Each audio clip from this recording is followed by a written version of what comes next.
terbiasa dengan yang namanya WFH, kemudian kita sudah terbiasa juga dengan virtual online meeting, begitu ya, seperti halnya hari ini, Mobik ini kita juga jalankan dengan virtual seperti ini, ya. Dan inilah kita ya new normal. Dan kalau kita ditanya kapan ya pandemi ini akan berakhir, rasanya sih bukan mau pesimis ya, tetapi saya selalu bilang rasanya nanti kita harus mulai bersahabat dengan COVID ini, ya. Saya sampai kadang-kadang bercandaan kalau diajak temenan mungkin COVID-nya juga jadi teman kita dan nggak jahatin kita lah ya, nggak akan bikin kita sakit gitu, ya. Jadi kita rasanya harus berteman dengan COVID, dan itulah nanti mungkin apa yang disebut dengan next normal, yaitu kita dengan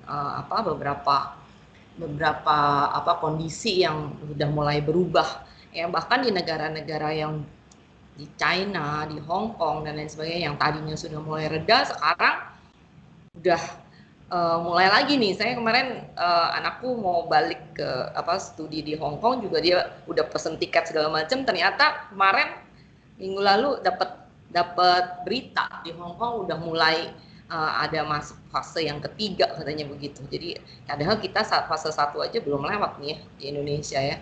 Nah, artinya apa ya, ini kita udah harus terbiasa dengan kondisi yang seperti ini. Tapi apakah kemudian segala sesuatu activity atau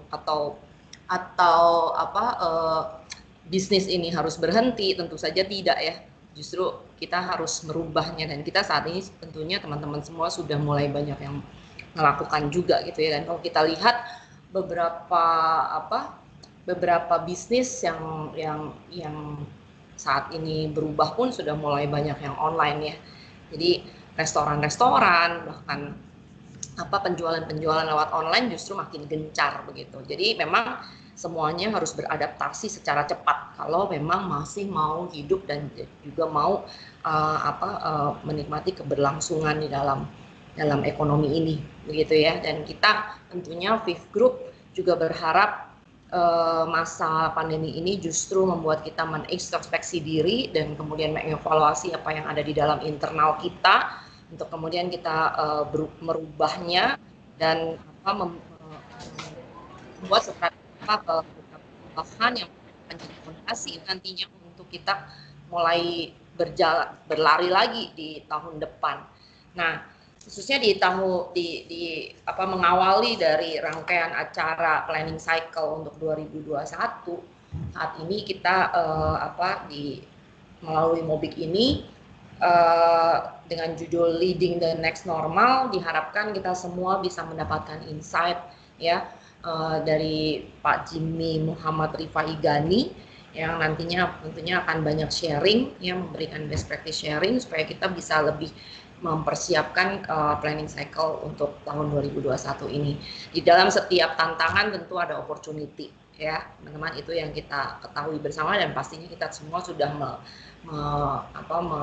melewati berbagai tantangan, dan kita memang betul melihat ada opportunity di dalamnya, ya. Tergantung bagaimana kita nanti ini, bagaimana kita mau peka, bagaimana kita mau merespons dengan positif dan secara cepat, dan bagaimana kita juga punya willingness to do more gitu ya, untuk mengerjakan beberapa hal dengan perubahan-perubahan dan mengambil opportunity itu, ya. Dan berharap hari ini kita juga bisa melihat apa aja sih yang bisa kita benahi, dan apa aja yang harus kita tingkatkan di tahun 2021 nanti ya. Bagaimana produk yang berkualitas pun harus kita ciptakan nantinya ya. Kemudian dengan harga yang mulai bersaing mungkin ya nanti di tahun depan, kita harus meningkatkan productivity, kita harus mulai digital transformasi ya, hal-hal yang seperti itu. Dan bagaimana juga bentuk leadership kita ke depan, itu yang nantinya akan harus kita kerjakan, dan bagaimana kita sebagai bagian dari organisasi Fifth Group ini bisa tetap produktif dan berkontribusi di tengah kondisi bisnis yang dan juga pandemi yang seperti sekarang, dan untuk tahun depan juga ya. Mudah-mudahan hari ini kita dapat mendapatkan beberapa hal insight dan juga wacana yang lebih luas dari Pak Jimmy dan akhirnya kita nanti di masa next normal kita betul-betul bisa tetap menjadi market leader. Itu aja dari saya. Thank you. Selamat menikmati Mobik kali ini. Thank you. Terima kasih sekali Ibu Esther atas opening speech-nya. Saya yakin rekan-rekan yang hadir di sini sangat termotivasi nih, semakin termotivasi untuk mendengarkan Mobik pada hari ini. Nah, Bapak Ibu, sebelum kita lanjut lagi ke narasumber utama kita pada hari ini, mohon bantuan Bapak Ibu untuk membuka smartphone-nya, kemudian mengakses link digital.fifgroup.co.id untuk melakukan registrasi Mobik. Tata caranya dapat dilihat di layar Bapak Ibu sekalian. Oke, dan juga Bapak dan Ibu, untuk memastikan kelancaran acara Mobik pada pagi hari ini, kami meminta Bapak Ibu untuk melakukan beberapa langkah-langkah sebagai berikut.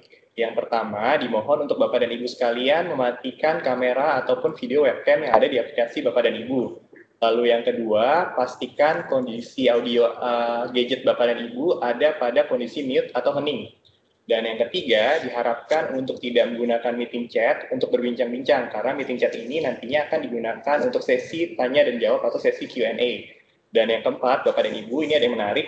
Kami ingin menginformasikan bahwa panitia menyediakan hadiah berupa satu buku yang langsung ditandatangani oleh Pak Jimmy itu sendiri bagi Bapak Ibu dan rekan-rekan sekalian yang berpartisipasi pada sesi Q&A. Jadi kalau Bapak dan Ibu ada yang ingin bertanya kepada Pak Jimmy, boleh langsung mengetiknya atau chatting langsung di meeting chat yang ada di gadget Bapak dan Ibu sekalian. Wah, beruntung banget dong Mas kita hari ini dapat narasumber yang luar biasa. Ada hadiah menarik lagi. Iya, betul sekali. Jangan sia-siakan kesempatannya ya teman-teman.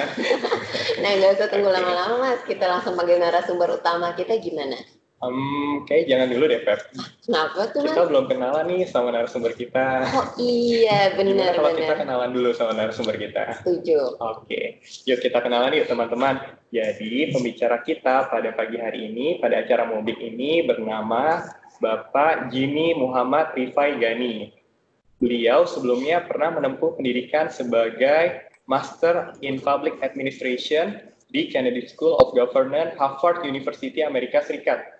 Dan saat ini beliau menjabat sebagai founder dan CEO dari Orbitin.id, sebuah akselerator dalam bentuk platform digital untuk meningkatkan kapasitas dari para pelaku di bidang UMKM, profesional, bisnis rintisan atau startup, dan pelajar. Wah, menarik ya. Nah, saya juga punya informasi nih, Mas. Apa itu, Feby? Bahwa beliau juga pernah menjabat sebagai rektor di International Business School. Wow, hebat ya. Selain sebagai entrepreneur, dia juga sebagai rektor ya. Betul. Dan juga kita kemarin sempat baca-baca, ternyata Pak Jimmy ini selain sebagai rektor, selain sebagai entrepreneur, beliau juga adalah seorang penulis buku. Oh ya? Iya, baru-baru ini dia sedang menulis buku yang sebentar lagi akan launching dengan judul Rise to the Challenge, yaitu buku yang berkisah tentang bagaimana sih perjalanan hidup Pak Jimmy hingga menjadi seorang entrepreneur. Pasti menarik ya? Pastinya, Mas. Wah, beruntung sekali berarti rekan-rekan dan kita semua yang hadir pada hari ini ya, karena mendapatkan narasumber dengan profil yang benar-benar bonafit. Iya. Kalau gitu, nggak usah lama-lama lagi deh, Mas. Kita langsung panggil aja narasumber utama kita yang terhormat. Dipersilakan Bapak Jimmy Muhammad Rifai Gani. Setiap orang punya hak untuk bermimpi besar. Untuk mencapai impian itu tentunya perlu kerja keras. Dan dalam menghadapi perjalanan menuju impian tadi, tentu kita akan menghadapi tantangan. Buku Rise to the Challenge adalah sebuah ajakan agar setiap insan menghadapi tantangan-tantangan tersebut dengan sikap yang positif, pantang menyerah untuk menggapai impian yang telah ditetapkannya itu. Saya dalam hal ini menggunakan pengalaman-pengalaman saya dan menceritakan bagaimana saya menghadapi banyak tantangan sebelum meraih impian satu persatu. Inilah yang ingin saya tularkan, inspirasikan kepada para pembaca agar mereka juga bisa rise to the challenge. Mereka bisa bangkit dan menghadapi tantangan yang ada di depan mata untuk menggapai mimpi itu. Jimmy Gani adalah seorang anak muda yang mempunyai self-efficacy yang tinggi. Dia mampu mengetahui dengan jelas potensi yang ia miliki dan tahu tujuan hidupnya dengan jelas dan tahu bagaimana caranya untuk mencapai tujuan tersebut. Rise to the challenge. Bangkit untuk mencapai tantangan. Bangkit untuk menghadapi tantangan. Jimmy Gani mampu mewujudkan hal itu. Dan kita pun bisa mewujudkan. Setelah saya membaca buku beliau, Rise to the Challenge, ada satu motivasi yang bisa saya petik. Bahwa kemampuan seseorang ada batasnya. Tapi tekad yang kuat bisa melewati batas kemampuan tersebut. Saya mengundang teman-teman yang masih generasi milenial, jangan lewatkan baca buku ini, supaya kita dapatkan seperti apa jejak karir seorang Pak Jimmy Gani. Pak Jimmy Gani bisa, kita pun bisa.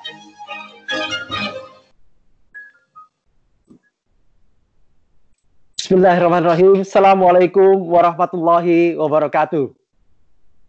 Waalaikumsalam. Selamat pagi, salam sejahtera untuk kita semua. Pagi.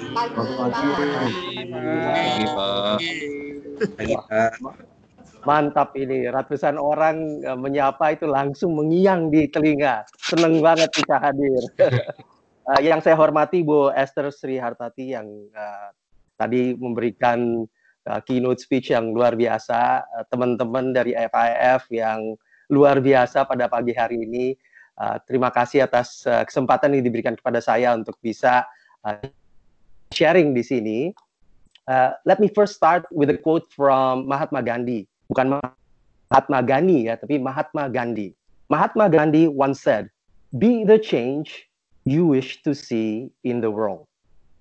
Dia mengatakan bahwa kita harus menjadi perubahan apabila kita ingin melihat perubahan itu sendiri di dunia. Tadi ada sekelumit video yang dibuat oleh tim kami mengenai buku Rise to the Challenge. Saya mungkin ralat sedikit, Rise to the Challenge sebetulnya sudah 2 tahun, hampir 2 tahun diluncurkan di satu acara yang lumayan meriah, hadir beberapa menteri, termasuk juga menteri dari luar negeri, menteri dari Singapura, kemudian hadir banyak teman-teman saya memenuhi ruang perpustakaan nasional, aulanya. Jadi nggak muat malah waktu itu, sehingga kita harus nambah banyak kursi. Apa itu Rise to the Challenge? Rise to the Challenge adalah suatu ajakan untuk bangkit menghadapi tantangan dengan menggunakan ilmu. Saya berani untuk mengungkapkan kisah hidup saya kepada para penulis, 2 penulis yang luar biasa, satu dari kalangan non-milenial, tapi belum kolonial, yaitu Dr. Ervin Priambodo, yang satu lagi Memorianus Amazohena. Nah, kalau beliau memang seorang milenial. Nah, 2 kombinasi ini kemudian mencoba untuk menggambarkan bagaimana dalam hidup saya melakukan langkah-langkah untuk Rise to the Challenge. Mulai zaman saya kecil. Kalau saya boleh cerita sedikit nanti tentang perjalanan itu, kemudian setelah itu baru kita bicara sedikit banyak mengenai bagaimana current trends. Tadi Bu Esther dengan gamblangnya mengatakan bahwa kita harus bersahabat dengan COVID-19. Masa sih harus bersahabat dengan virus gitu kan? Tapi kenyataannya bahwa kita mengalami banyak perubahan. Nah, nanti kita lihat trennya seperti apa dan bagaimana kita membangun business readiness strategy yang kira-kira nanti bisa bukan hanya melawan atau kita bisa bangkit menghadapi COVID-19, tapi juga kita bisa menang melawan hal ini dan menyesuaikan diri kita. Dan nanti juga saya akan bicara sedikit mengenai leadership. Apa sih leadership yang dibutuhkan untuk bisa kita memenangkan pertarungan ini? Tapi kalau kita bicara mengenai Rise to the Challenge itu, memang saya dari kecil tidak luput dari banyak hal yang menyangkut challenges tadi, tantangan-tantangan. Usia 4 tahun kira-kira, ya di dalam buku saya itu diceritakan juga, saya berangkat ke Jepang karena pada saat itu mengikuti orang tua saya. Jadi nggak ngerti nih bahasa Jepang, nggak ngerti bahasa Inggris, bisanya bahasa Indonesia aja gitu. Karena memang selama 4 tahun itu saya belajar bahasa Indonesia. Kemudian datang ke Jepang, belum sekolah, terus harus menyesuaikan diri dengan kultur dan juga komunikasi dengan bahasa Jepang. Tentunya merupakan satu tantangan bagi saya, apalagi setahun kemudian saya masuk sekolah, dan masuk sekolahnya itu walaupun sekolah Indonesia, tapi saya harus naik kereta. Dan naik kereta itu karena saya masih pendek gitu ya, itu harus naik stool gitu untuk masukin duit gitu. Jalan kaki, menggunakan transportasi umum, tentunya harus bisa berkomunikasi dengan teman-teman dari Jepang juga gitu ya. Dan itu saya lakukan bertahun-tahun gitu, sampai akhirnya saya kembali ke Jakarta, menyesuaikan diri lagi karena harus hidup dengan budaya yang baru, harus hidup dengan kondisi yang baru. Nah, yang menarik lagi setelah dari Indonesia tadi, di SD kelas 5 saya ke Amerika. Kebetulan ayah saya tadi, saya lupa katakan bahwa ayah saya adalah seorang diplomat. Sehingga akhirnya saya berangkat ke Amerika bersama ayah saya pada saat saya kelas 5 SD. Tentunya kembali lagi saya belajar sedikit-sedikit bahasa Inggris, tapi nggak pernah komunikasi secara intens. Itu juga tentunya membuat sesuatu yang challenge gitu ya, tantangan. Bagaimana kita bisa mempelajari bahasa Inggris dengan cepat, kemudian mengikuti pelajaran, karena saya nggak masuk sekolah Indonesia, nggak ada sekolah Indonesia di sana. Sekolah internasional pun juga kita nggak mampu, jadinya masuknya sekolah biasa gitu kan. Sehingga bulan-bulan awal ini mau nggak mau tantangan untuk bisa berteman ala cara Amerika gitu kan, kemudian harus bisa berbahasa Inggris cepat dan mengikuti pelajaran yang mereka nggak mau tahu bahwa saya nggak ngerti sebelumnya bahasa Inggris. Nah, itu membuat saya jadi tough. Tapi tadi di Jepang saya harus tough, di Amerika saya harus tough, saya harus cepat adapt terhadap situasi baru. Saya harus agile, saya harus lincah supaya kalau misalnya nemui tembok, langsung saya bisa pivot, bisa mencari jalan lain. Yang jelas kalau misalnya pada saat itu tidak lincah, tidak bisa adapt, maka saya akan stres gitu ya, stres berat. Jadi itu yang hal itu setiap 3 tahun, 4 tahun saya hadapi, karena begitu di Amerika udah 4 tahun lebih, kembali lagi ke Jakarta, dari situ pergi lagi dan seterusnya, karena mengikuti ayah saya tadi. Nah, ini yang membentuk karakter saya. Itu unik seorang Jimmy Gani memang. Tetapi adaptability, kemudian agility, itu saya rasa semua orang harus miliki. Nah, memang satu hal yang saya dapatkan ya, karena saya anak diplomat tadi dan harus setiap 3-4 tahun atau 5 tahun at max harus menyesuaikan diri, saya akhirnya menjadi seorang sprinter yang siap untuk sprint di satu lintasan, setelah 100 meter, 200 meter, paling lama 400 meter, kemudian pindah ke lintasan yang lain. Lari lagi sampai 100 meter, 200 meter, atau 400 meter, pindah lagi, dan seterusnya, dan seterusnya. Saya bukan seorang maratonis, saya bukan seorang yang bisa bertahan 10 tahun, 20 tahun, 30 tahun di satu tempat yang sama. Saya butuh tantangan baru setiap saat, butuh juga juga suasana yang baru. Itu yang membuat saya pada saat saya membangun karir juga akan kelihatan bahwa saya ini bisa bertahan 3-4 tahun, paling lama 5 tahun di satu tempat gitu ya. Dan saya cari tempat yang bukan hanya ngelihat dari sisi remunerasi dan seterusnya, tapi saya ngelihatnya dari sisi tantangan yang saya bisa hadapi dan seberapa cepat saya bisa belajar dan dari siapa saya belajar. Jadi saya mulai karir saya justru sebagai pengusaha di usia yang relatif muda, 19 tahun, tapi banyak gagal dan banyak tidak berhasilnya. Kemudian saya menjadi seorang profesional. Nah, profesional yang pertama yang saya lakukan adalah menjadi loper koran gitu ya di Amerika. Setiap pagi bangun jam 2, jam 3 nganterin ratusan koran, kemudian nggak kena panas ya karena pagi-pagi sekali, tapi kena hujan, dingin di Amerika gitu kan, terus jadi merasakan betapa susahnya mencari uang. Tapi karena tadi saya suka dengan tantangan, akhirnya saya dapat pekerjaan yang lain dan jadilah saya menjadi seorang office boy gitu.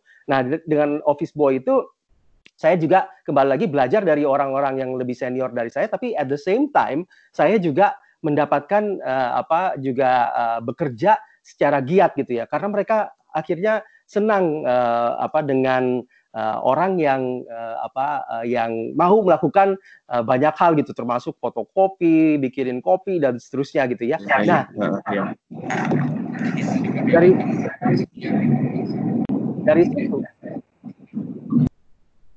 dari situ kemudian akhirnya saya kembali ke Indonesia dan membangun karir. Dan alhamdulillah karena tadi saya punya kesempatan kerja di Amerika, balik ke Indonesia, itu langsung menjadi seorang direktur, anak perusahaan daripada perusahaan yang saya kerja waktu di Amerika. Jadi usia 24 saya udah jadi direktur dan udah menikmati fasilitas yang luar biasa gitu ya. Tapi kemudian kembali lagi setelah hampir 3 tahun kerja di perusahaan itu, saya merasa loh kok kayaknya enak banget gitu hidup ya, dan nggak ada tantangan, saya perlu tantangan baru. Mulailah saya jadi konsultan, dan jadi konsultan itu yang membentuk professional career saya, karena saya akhirnya menjadi seorang transformation specialist yang masuk ke perusahaan dalam waktu 6 bulan, 1 tahun, kemudian akhirnya bisa membantu perusahaan itu memperbaiki diri. Nah, yang menarik dari situ adalah perjalanan saya sebagai seorang konsultan dan transformation specialist tadi membawa saya mulai dari karir saya sebagai seorang konsultan tingkat paling bawah dalam 2 tahun, karena tadi saya adaptability saya, kelincahan saya itu cukup bagus. Dalam 2 tahun dari yang pangkat paling bawah saya menjadi Vice President dan Chief Analyst untuk wilayah Asia. Saya yang termuda di dunia pada saat itu, usia saya masih 27, 28, yang lain udah 40 tahunan, tapi saya menunjukkan kemampuan saya gitu. Hanya saja kembali lagi karena memang tadi saya adalah sprinter gitu ya, setelah 3-4 tahun saya akhirnya ngos-ngosan juga, saya ngelihat bahwa semua udah settled, semuanya udah oke. Akhirnya saya part goodbye, mainly juga karena keluarga saya saya masuk sebagai konsultan, belum punya anak sama sekali, kemudian begitu anak ketiga saya lahir, saya kan juga productivity specialist ya, jadi saya harus produktif gitu, sehingga dalam 3 tahun saya punya anak langsung 3 gitu, dan begitu saya lihat, wah ini anak 3, saya nggak pernah di rumah gitu, karena kalaupun saya kerja di Jakarta, saya harus tinggalnya di hotel. Nah, setelah itu akhirnya saya ketemu dengan seseorang yang luar biasa gitu, Pak Darmono, yang bilang ke saya, Jim, kamu daripada cari-cari proyek di luar negeri, bikin aja perusahaan sejenis di Indonesia gitu. Saya ada 1.500 perusahaan di kawasan industri Jababeka nih, kamu tembakin aja tuh satu-satu seperti di dalam kebun binatang gitu kan, kamu berburu gitu. Wah, saya tertarik sekali, tapi saya tunggu 1 tahun setelah saya selesai dari perusahaan tadi gitu ya, dan mulailah saya membangun perusahaan. Saya lakukan sendiri karena saya sendiri semua gitu ya. Saya cuma sendiri gitu di dalam perusahaan membangun Proven Force Indonesia. Mulai dari situ 1, 2, 3 karyawan kita bertambah. Nggak terasa dalam 5 tahun perusahaan itu berkembang, udah punya ratusan karyawan gitu.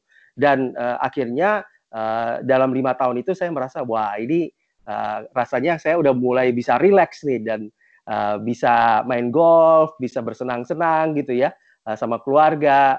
Dan teman saya akhirnya menspot, katanya, Jim, kamu ini baru usia 35 kalau nggak salah waktu itu ya, 35-an, dia bilang jangan kayak gitu, katanya, negara butuh kamu, katanya, bisa nggak bantu di BUMN. Saya bilang, waduh Mas, kebetulan teman saya ini adalah seorang pejabat negara, pejabat tinggi negara gitu ya. Saya bilang, Mas, waduh, saya nggak yakin nih, kan birokrasinya luar biasa. Kemudian juga saya tahu, kan saya dengar lah, bukan tahu ya, saya banyak dengar ada korupsi, ada kolusi, ada nepotisme di BUMN, di pemerintahan. Aduh, saya kayaknya nggak kuat deh. Tapi teman saya tuh ngejar saya terus, dan akhirnya alhamdulillah, saya bilang, udahlah, oke, saya ikut aja lah fit and proper test, paling enggak saya ikutin prosesnya, karena saya juga teman itu teman baik banget, udah kayak kakak saya gitu. Nah, begitu saya ikut proses itu, saya ngelihat loh kok benar-benar profesional gitu, dan akhirnya saya ketemu langsung dengan pada tahap akhir ya, ketemu dengan menteri pada saat itu Pak Sofyan Djalil. Saya nggak pernah ketemu sama beliau, dan beliau bilang, kamu mau di mana, katanya, karena kita lihat kamu bisa nih memimpin. Saya bilang oke, saya di mana aja oke, tapi saya harus jadi orang nomor 1 karena kalau saya jadi orang nomor 2, saya melakukan inisiatif perubahan nggak bisa nanti berubah kalau misalnya orang nomor 1-nya nggak mau berubah gitu. Nah akhirnya Pak Sofyan bilang ya udah kalau kayak gitu kamu nggak bisa ke perusahaan yang besar dulu, kamu masuk ke perusahaan yang kecil nih yang memang membutuhkan seorang CEO. Jadilah saya CEO Sarinah Persero yang merupakan BUMN. Nah, dari situ luar biasa gitu perjalanannya karena saya usia waktu itu 36 tahunan dan saya dapat rekor muri sebagai CEO BUMN termuda dan setelah itu akhirnya saya merasakan betapa sulitnya menjadi seorang CEO di BUMN. Saya kerja di multinational, saya kemudian bangun usaha sendiri, saya betul-betul merasakan bisa melakukan banyak perubahan, tapi memang di BUMN itu nggak mudah sehingga pada akhirnya setelah beberapa 2 tahunan gitu ya, saya juga waktu itu punya mimpi gitu. Satu mimpi saya yang belum terwujud adalah menjadi guru. Saya dari dulu pengen jadi guru karena kakek saya guru dari 2 pihak itu merupakan guru gitu. Jadi pengen banget jadi guru, tapi saya tahu menjadi guru itu kan penghasilannya kurang mencukupi untuk kita hidup nyaman gitu ya, Kak. Jadi saya menunda gitu dan target saya waktu itu memang dari awal sebelum usia 40 saya pengen jadi guru gitu. Dan alhamdulillah gitu ya, begitu saya 39 tahunan, udah 3 tahun di Sarinah, saya daftarlah ke Harvard dan Harvard kasih saya beasiswa gitu.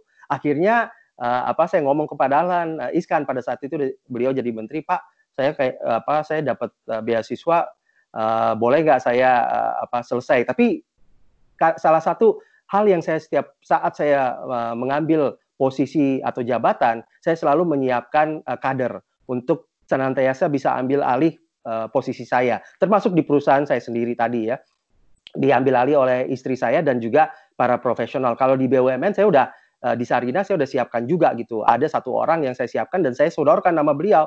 Saya bilang, ini Pak calon pengganti saya kalau Bapak berkenan gitu untuk fit and proper karena memang harus ada proses gitu ya. Dan alhamdulillah luar biasa. Saya nggak maksa kan, gimana mungkin maksa gitu. Tapi Pak Dahlan seneng banget gitu dengan cara seperti itu dan beliau lewatin fit and proper test dan dipilihlah sebagai dirut yang baru. Singkat cerita, akhirnya saya ke Harvard dan belajar kembali. Di Harvard seneng banget gitu ya belajar dari dosen-dosen yang luar biasa. Tapi salah satu yang saya mau share itu adalah bukan sekolah di Harvard-nya, nanti itu mungkin saya share di lain waktu kalau diundang lagi. Tapi saya pengen share cerita mengenai saya di sana dapat kesempatan untuk bisa lebih banyak interaksi sama keluarga saya. Ini dan salah satu yang saya paling senang selama saya setahun sekolah di Cambridge di Boston itu adalah saya menjadi pelatih tim. Nah ini ada 2 anak saya, ada Acha sama Ruli yang waktu itu ikut dalam tim dan mereka butuh pelatih. Saya nggak pernah melatih. Kalau bicara mengenai main bola, juga saya lebih banyak dipermainkan oleh bola daripada main bola gitu. Jadi tapi pada saat itu mereka merasa bahwa harus ada 1 orang yang berani untuk mengambil alih karena ini tim tim buangan dan butuh pelatih yang mau gitu dan nggak ada yang mau dari seluruh orang tua peserta pemain, nggak ada yang mau gitu karena mereka takut gitu kan ini tim bakal kalah terus. Singkat cerita, tim yang tadinya ini nggak bisa gitu ya, mereka bahkan kalau namanya aja namanya chaos karena mainnya tuh chaos banget gitu, mainnya asal-asalan. Tapi kalau ini kembali lagi ini panjang ceritanya, tapi saya persingkat aja. Jadi yang waktu pertama kali main itu kita udah kebobolan belum apa-apa gitu. Sampai akhirnya saya kasih motivasi segala macam sampai akhirnya bisa seri di game pertama. Saya bilang wah paling tidak kalah lah. Dan berikutnya menang sampai kita masuk semester pertama itu juara 1. Semester kedua di atas lagi gitu sehingga kita masuk final untuk ke county gitu ya ke pertandingan county dan itu akhirnya menjadikan kita semuanya ini kok feedback ya. Oke. Jadi begitu dapat kesempatan main di kejuaraan itu akhirnya kita confident levelnya tinggi dan akhirnya masuk final untuk memperebutkan juara 1 sama 2. Nah, ini yang luar biasa gitu. Kita udah skor 1-0, kita kelihatannya akan menang karena kalaupun kita seri juga kita akan menang, tapi pada saat-saat terakhir 5 menit sebelum berakhir kita kebobolan karena saya agak sedikit ceroboh menggantikan kiper kita karena saya merasa wah udah ini tinggal 5 menit bakal menang. Begitu menit kedua, tinggal 2 menit lagi, tiba-tiba ada pemain kita yang tackle pemain lawan dan itu dekat sekali dengan gawang sehingga harus penalti. Singkat cerita kita kalah, kita jadi nomor 2. Nah ini nanti akan saya hubungkan dengan apa yang terjadi di dalam tim yang bukan winning team tapi kemudian menjadi winning team. Nah, bapak-bapak, ibu-ibu hadirin sekalian, itu sedikit cerita, tapi singkat cerita kembali dari Harvard, saya akhirnya bisa menjadi guru, bahkan bukan hanya menjadi guru aja, diminta juga jadi rektor gitu ya di satu perguruan tinggi yang yang cukup ternama gitu, IPMI, Sekolah Tinggi IPMI, dan saya bergaul dengan banyak profesor-profesor walaupun saya bukan profesor gitu, tapi senang sekali gitu. Dan di tengah-tengah itu saya juga menjadi penasehat Menteri Desa yang merupakan alumni IPMI bersama dengan waktu itu ada ketua timnya adalah Profesor Haryono Suyono, mantan Menteri Koordinator, kemudian ada Pak Bibit Samatrianto, Prof.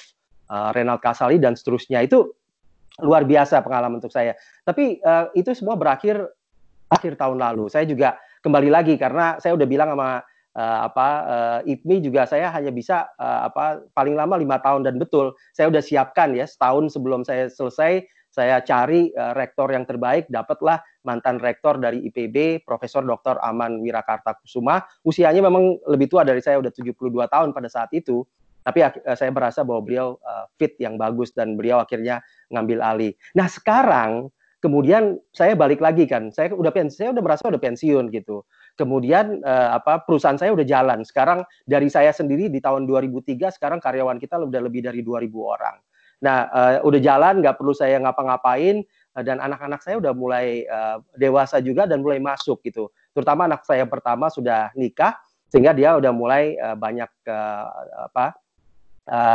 berkiprah di Proven Force Indonesia. Nah, akhirnya saya berpikir, kita udah bantu banyak perusahaan, saya adalah transformation specialist, apalagi gitu kan. Nah, timbullah ide pada saat itu untuk membantu lebih banyak usaha lagi. Nah, usaha apa yang paling banyak ya? UKM, puluhan juta gitu. Gimana caranya? Ya kalau pakai model bisnis yang lama, nggak mungkin karena pasti akan kita akan kemahalan dan investasinya akan tinggi gitu. Jadi akhirnya kita bangunlah platform orbiting kerjasama sama Tempo Intimedia Group. Tempo ini kita tahu punya majalah Tempo, kemudian punya koran Tempo, dan mereka punya juga digital platform, digital initiative seperti tempo.co dan seterusnya. Nah, kita sendiri yang tadi saya bilang, mulai dari saya seorang diri, sekarang JG Corp, ada Proven Force Indonesia yang tadi 17 tahun, ada Orbitin, ada investmentnya, kita punya yayasan, kita punya ICE Institute, dan seterusnya. Ini kita udah berkembang menjadi perusahaan yang belum gede, tapi ya lumayan lah ya, dari awal start 17 tahun lalu, sekarang udah berkembang. Nah, Proven Force Indonesia ini sendiri merupakan yang pertama inisiatif kita. Sekarang kita udah menjadi salah satu leading consultancy firm khususnya di productivity. Nah, kita tanganin udah banyak perusahaan, ada lebih dari 250, tapi ya kembali lagi bagi saya nggak cukup karena yang butuh itu adalah jutaan gitu ya. Dan akhirnya Orbiting kita bangun sebagai digital platform yang memberikan kesempatan bagi perusahaan khususnya UMKM untuk launch their business into orbit, untuk bisa mengorbit lah kira-kira gitu. Sebagai inkubator, akselerator, dan marketplace. Marketplace apa ya? Kita kan di tengah gitu ya, sama modelnya seperti Gojek atau Grab atau Tokopedia, Bukalapak. Mereka berada di tengah-tengah antara user sama provider. Kalau kita usernya pelajar, UMKM, profesional, dan startup, kemudian providernya adalah perusahaan-perusahaan atau service-service yang bisa membantu untuk meningkatkan kemampuan daripada user-user ini. Nah, kira-kira itu sharing saya ya untuk yang ini. Nah, sekarang bagaimana kita menghadapi tren saat ini gitu? Karena ini luar biasa gitu. Ini kok ada feedback, sorry. Apa ada yang boleh dibantu? Halo. Oke, thank you. Nah, saya mau bicara tentang current trend karena tadi Bu Esther bicara tentang bagaimana COVID-19 ini telah merubah kita. Tapi sebetulnya perubahan itu udah terjadi dalam beberapa tahun terakhir. Kita tahu gitu kan, sebelum ini orang udah mulai bicara mengenai industry 4.0, di mana juga kita melihat ada tren terhadap globalization, ada tren terhadap urbanization, ada tren terhadap digitalization. Nah, ini menarik karena ini saya mungkin 3-4 tahun lalu dapatkan dari Pak Bathara Sianturi yang merupakan CEO-nya Citicorp Indonesia.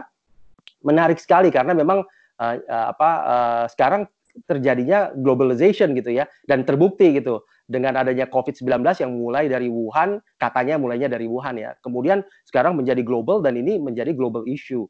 Nah, urbanization juga terjadi, orang-orang kumpulnya sekarang di kota, dan juga terjadi digitalization. Sekarang lebih lagi digitalization itu terjadi. Nah, ini merupakan secular trend yang kita hadapi. Dan kita ngelihat bahwa ada perubahan, ada shifting dari bagaimana kompetisi itu terjadi. Saya belajar competitiveness dari seorang yang luar biasa, yaitu Profesor Michael Porter waktu saya di Harvard. Nanti saya akan cerita sedikit tentang ini. Nah, di era 60, 70, 80, 90, dan 2000-an ini beda. Kalau waktu itu bicara competitive basis-nya itu dari cost di tahun 60-an, kemudian shifting ke quality, kemudian ke choice, ke innovation. Nah, sekarang ke competitive brain. Jadi perusahaan atau services atau produk yang berhasil itu adalah produk atau jasa yang dihasilkan oleh smart organization. Kita lihat perusahaan seperti Gojek, Grab, mereka nggak punya kantor yang luar biasa. Mereka nggak bicara hanya cost efficiency, mereka nggak hanya bicara mengenai quality saja, tapi mereka bicara mengenai agility, flexibility, mereka bicara tentang innovation, mereka bicara tentang organisasi yang smart. Nah, ini tentunya merubah landscape daripada competition yang tadinya sekedar be cheaper. Kalau kita bisa lebih murah, waktu itu Jepang gitu ya, China sekarang juga mereka mencoba untuk be cheaper, tapi kemudian ditambah lagi, bukan hanya lebih murah, tapi lebih baik, be better. Bukan hanya lebih baik, lebih cepat, be faster. Jadi terus kemudian be newer, keluarin model baru lebih cepat lagi. Dan terakhir adalah be smarter. Karena nggak cukup kita murah, nggak cukup kita hanya lebih baik dan lebih cepat dan lebih baru, tetapi harus lebih pintar dari yang lain. Sehingga forum-forum seperti ini sih saya senang banget karena apa? Kita pengen membangun knowledge organization and smart organization. Nah, yang nanti tentunya bisa membantu firm perusahaan untuk bisa lebih kompetitif. Ini saya ambil dari Profesor Michael Porter, di mana kalau perusahaan mau kompetitif, mereka tentu harus memperbaiki semua lini di dalam organisasi, baik itu firm infrastructure, human resource management, technology development, dan seterusnya. Slide ini aja sebenarnya saya bisa 1 semester sendiri gitu. Jadi saya izin nanti kita mungkin share di waktu yang lain, tetapi yang jelas ini memberikan gambaran bahwa kalau bicara landscape competition-nya, ini tidak berubah gitu, bahwa tetap perusahaan harus kompetitif, tapi medianya tentu berubah. Nah, saya ingin mainkan satu video yang mungkin mohon maaf kalau udah nonton, tapi di Jepang itu sekarang udah bicara mengenai Society 5.0. Kita mainkan dan lihat dulu ya satu ini. ここはちょっと未来の日本のとある町。時間ぴったり。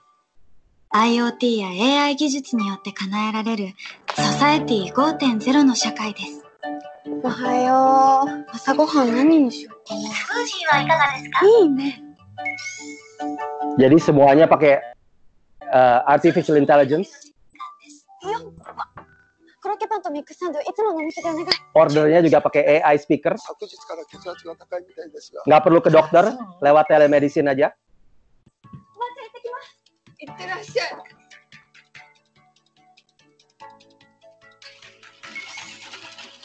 Tetap ada pertanian tapi smart agriculture. Toko tetap ada tapi fungsinya beda.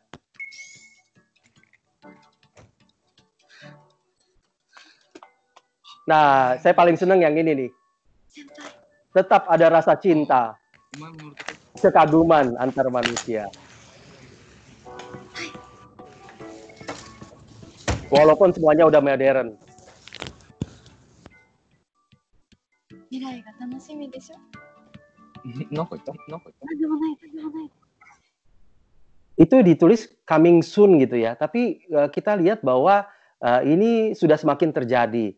Saya mainkan ini saya sharing ini udah dari tahun lalu sebetulnya, atau udah 1,5 tahun mungkin ya, tapi orang-orang bilang apa iya sih kira-kira akan terjadi seperti itu gitu. Apa benar ada telemedicine, apa benar nanti bahkan sekolah pun online gitu ya. Saya di IPMI itu udah advocate yang namanya blended learning itu dari kapan tahu, udah 2-3 tahun gitu, tapi nggak pernah terjadi gitu. Tapi yang karena COVID-19 ini, masyarakat kita semakin smart, semakin menjadi smart society, bahkan super smart society. Kita kalau mau order grocery, nggak perlu lagi ke toko, kita pakai apps saja. Kita mau order makanan, kita tinggal pakai apps. Kita mau cleaner, kita pakai apps. Kita mau apapun bisa pakai apps, mau beli pakaian, mau sekolah, mau bekerja, semuanya pakai apps. Ini kan luar biasa. Itu menunjukkan bahwa terjadi shift dari traditional way of model of living gitu ya, dari hunting society yang mereka hidupnya untuk hari ini, kalau kekurangan makanan tinggal berburu aja dapat makanan, besok lagi berburu lagi dapat makanan lagi, berburu lagi, kemudian beralih ke nurturing dengan agriculture, sehingga kita bertani, nanti kalau udah harvest kita simpen makanan itu untuk berbulan-bulan, kemudian bertani lagi dan seterusnya, dan kemudian masuk ke industrial society di mana terjadi mass production dan tidak perlu bikin satu-satu lagi, tapi mass gitu, untuk bahkan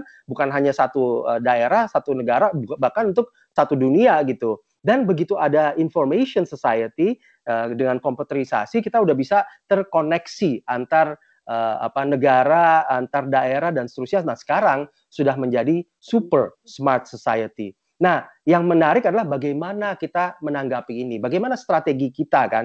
Ini menarik karena kalau kita bicara strategi, strategi adalah it's a plan of action or policy designed to achieve a major or overall aim. Jadi tadi walaupun kita mainnya chaos, kita punya cara sendiri, tapi kita selalu bermula kepada satu tujuan. What is the goal? What is the overall aim gitu ya. Setelah kita ngelihat misalnya kita bilang, oh kita mau ke Bandung. Nah, setelah ada goal, overall aim tadi, kita tentukan dalam kualitas seperti apa. Baru kita bikin jalannya, the plan of action. Baru kita menyiapkan nanti segala sesuatunya berkaitan dengan plan of action-nya. Apakah naik mobil, bagaimana dengan bensinnya, siapa yang akan ngedrive, jalan mana yang kita akan ambil, dan seterusnya. Jadi strategi is very important. Apakah bisa tanpa strategi? Bisa. Tapi ke Bandung yang tadinya harusnya mungkin 2,5 jam cukup, kalau misalnya kita siapkan semua, tapi misalnya bisa jadi nyampainya 10 hari kalau kita jalan kaki dan tidak mempersiapkan segala sesuatunya dengan baik. Nah, kalau menurut Michael Porter, you can't be all things to all people. Jadi kita nggak bisa tuh yang namanya kita mau yang paling murah tapi quality-nya paling baik, atau dibalik gitu kan. Kita mau quality yang paling baik tapi harganya murah gitu ya. Kita harus milih, dan choices is about strategy is about choices gitu. Memilih yang mana yang kita mau pilih. Mau ke Bandung, apakah kita lewat Purwakarta atau kita lewat Puncak? Kita mau jalan kaki atau kita mau naik mobil, naik kereta atau naik pesawat dan seterusnya. Jadi strategy is about choices. Dan kalau kita bicara choices, it's all about hard choices yang nanti mengedepankan antara creativity kita untuk mix and match. Nah, hard choices ini tapi yang bagus itu adalah dimulai dengan tadi spirit to be atau to do.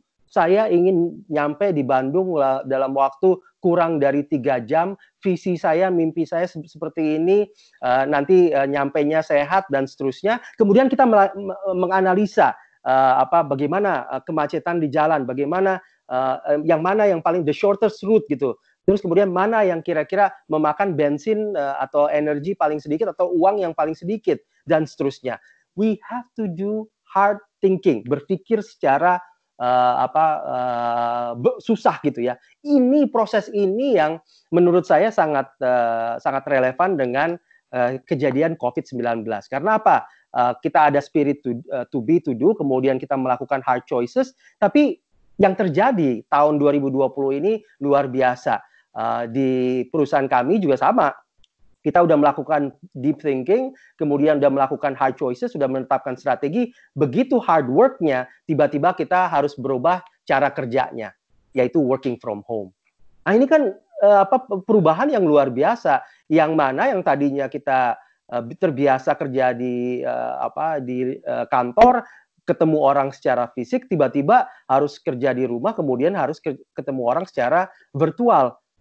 Padahal kalau kita pakai model lama tadi, kita bisa mencapai superior performance tadi gitu. Nah, saya bilang sama teman-teman akhirnya, look, oke, kita nggak bisa melakukan relentless execution, tapi kita bisa melakukan hard thinking dan juga mulai melakukan hard choices dengan kita mix and match dengan cara yang baru. Yang tadi, yang mulai kita mengadopsi apa yang terjadi di dunia ini gitu.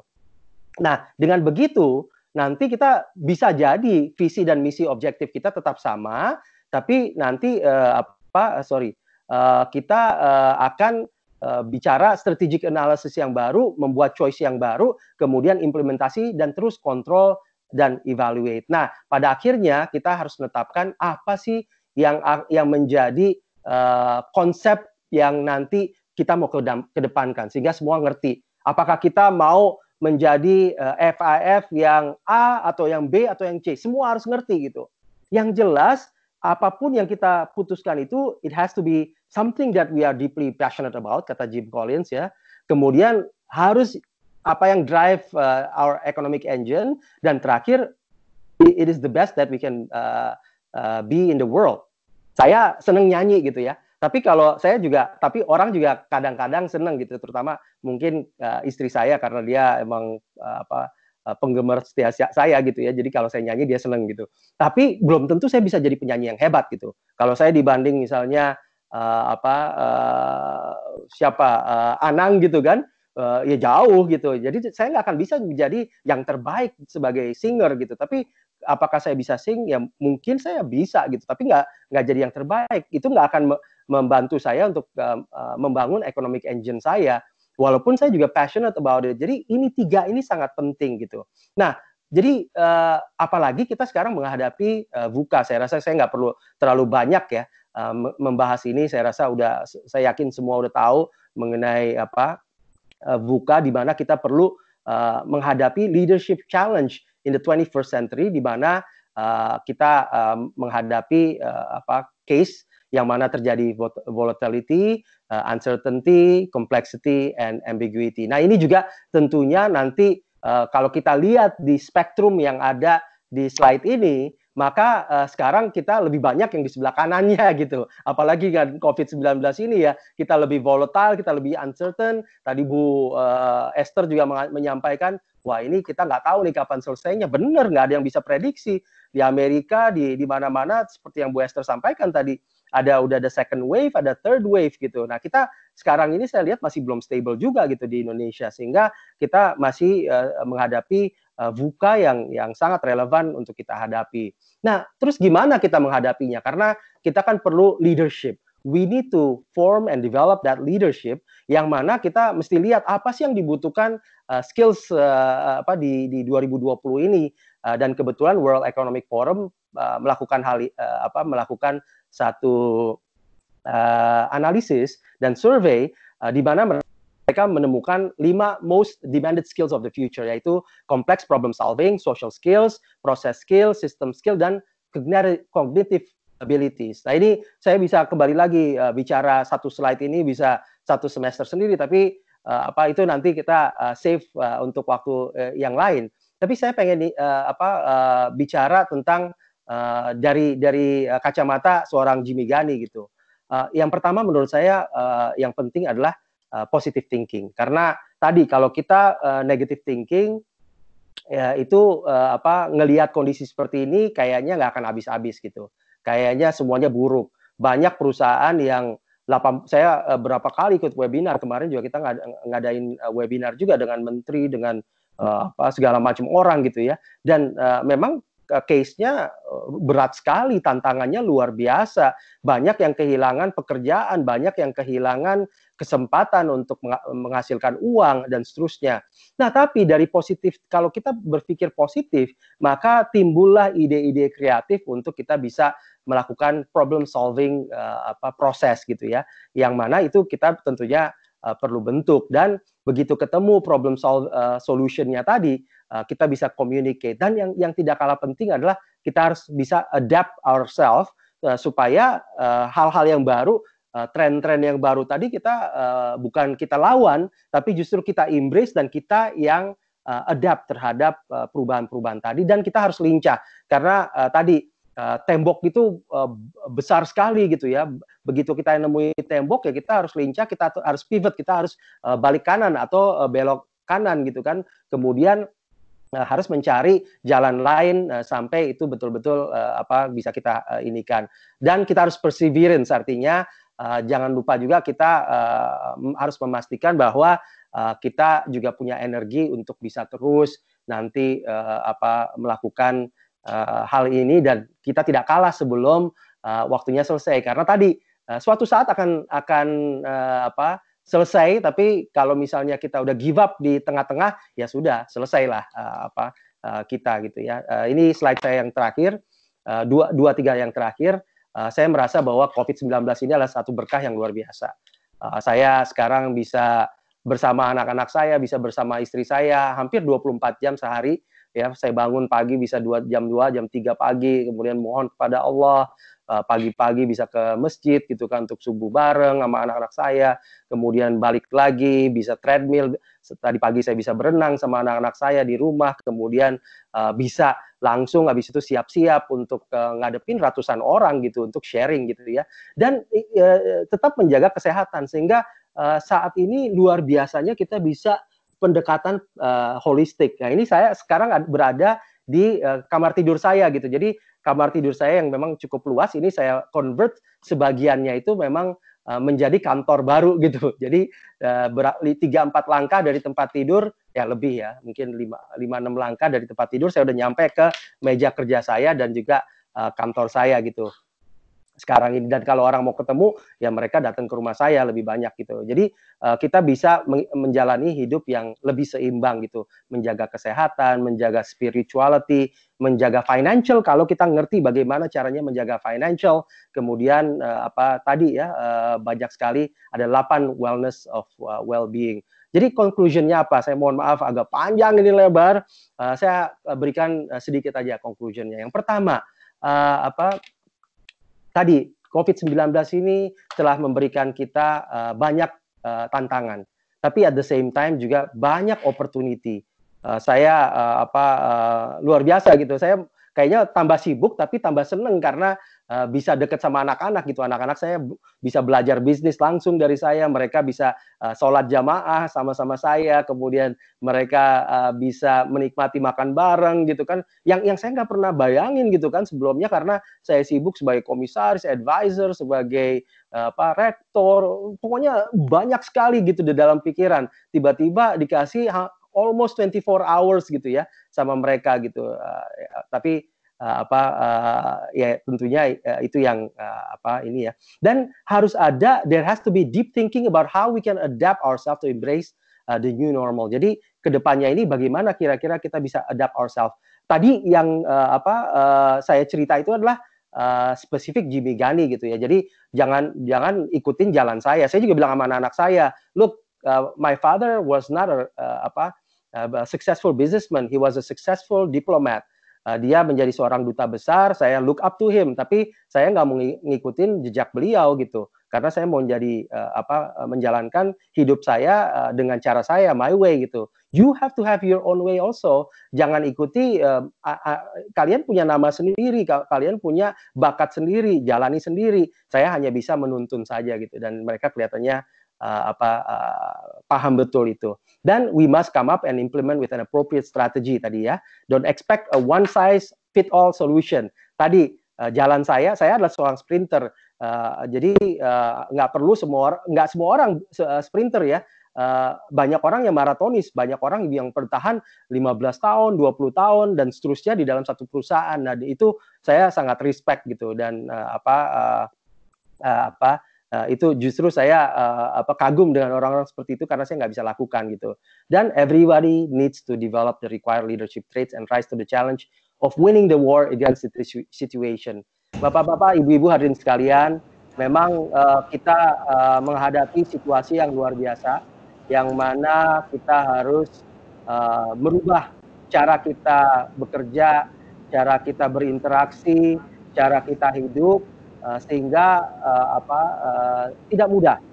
Tapi kalau kita punya positive thinking dan kita tentunya bisa melawan ini dengan perseverance tadi, insya Allah kita akan menjadi mohon maaf apabila ada hal-hal yang berkenan. Terima kasih sudah mau dengan kami. Kita akhiri dengan wabillahi taufik wal hidayah. Wassalamualaikum warahmatullahi wabarakatuh. Jadi bakal ngor bersama Orbiti. Terima kasih. Terima kasih. Terima kasih banyak Pak Jimmy atas pemaparan materinya, luar biasa sekali. Bapak, sekarang ini kami sudah menerima pertanyaan-pertanyaan dari para hadirin yang sudah hadir di sini. Mohon bantu jawabannya ya Pak ya, dari pertanyaan. Jadi nanti kami akan bantu untuk bacakan satu pertanyaan terlebih dahulu. Kemudian Pak Jimmy bantu jawab, kemudian nanti akan dibacakan lagi pertanyaan selanjutnya. Pak Jimmy minta tolong. Pertanyaan pertama Pak, tadi berkali-kali mungkin Bapak ada sebut kata-kata agile. Ada pertanyaan dari Bu Rina. How agile is agile? Karena akhirnya semuanya menjadi business as usual. Orang yang pada dasarnya suka challenge, sekalipun hal itu akan menjadi suatu kebiasaan. So how agile is agile supposed to be? Gitu Pak, pertanyaannya.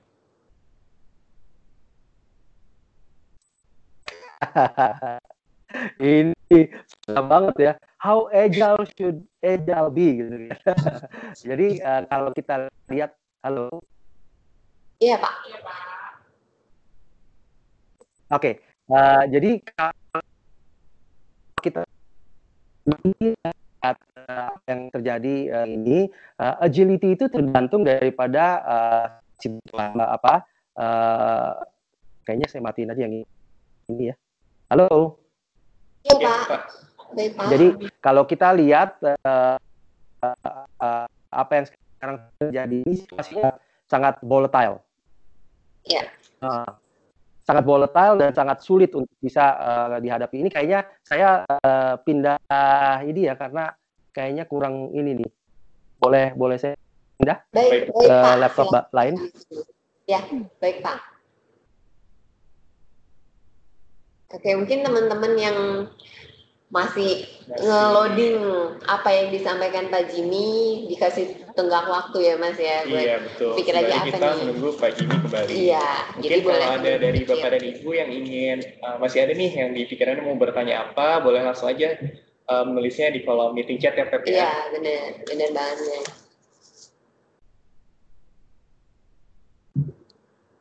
Ya kalau di. Oke, Pak Jimmy kalau sudah hadir kembali mungkin bisa dibantu unmute Pak untuk suaranya. Dengar? Boleh dicoba lagi Pak Jimmy? Oke, tes. Satu. Oke, mantap Pak. Oke Pak, sudah terdengar.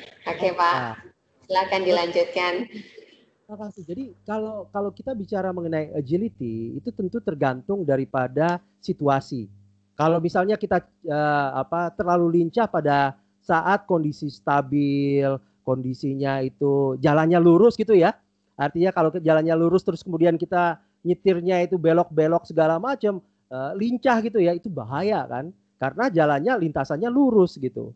Nah, tapi dalam kondisi di mana jalannya itu emang berliku-liku, tapi kalau kita jalannya cuma lurus, akhirnya apa? we fall off the cliff gitu. Jadi agility itu nggak bisa diukur dari hanya agility-nya itu sendiri gitu, tetapi tergantung daripada situasi. Makanya tadi yang saya bilang, saya ini adalah seorang sprinter. Saya tahu persis bahwa saya sangat agile gitu. Tapi kalau kita organisasi itu agile untuk waktu 10 tahun, 20 tahun, terus saya bawa untuk melakukan kelincahan dan manuver terus-menerus, maka akan susah gitu untuk perusahaan bisa bertahan. Makanya saya tadi bertahan untuk waktu yang relatif singkat, kemudian saya cari seorang manajer untuk meneruskan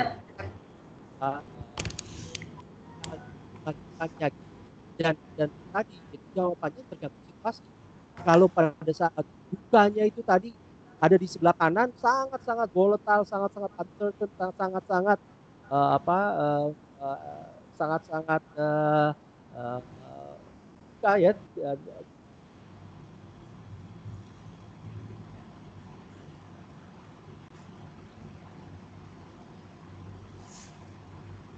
Pak, mohon maaf suaranya miss lagi Pak. Pak Jimmy.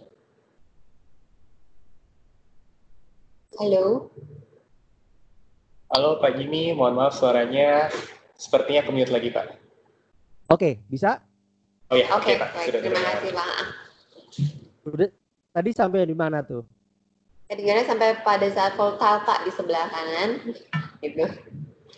Oke, jadi pada saat di sebelah kanan ya kita memang pada akhirnya harus lebih agile. Tapi kalau kita tadi di dalam spektrum yang buka tadi kita ada dalam kondisi yang stable, kemudian predictable, simple dan clear, maka kita agility itu kita kurangin gitu ya. Jangan sampai kita nanti bermanuver padahal tidak dibutuhkan. Yang dibutuhkan adalah justru stability tadi gitu.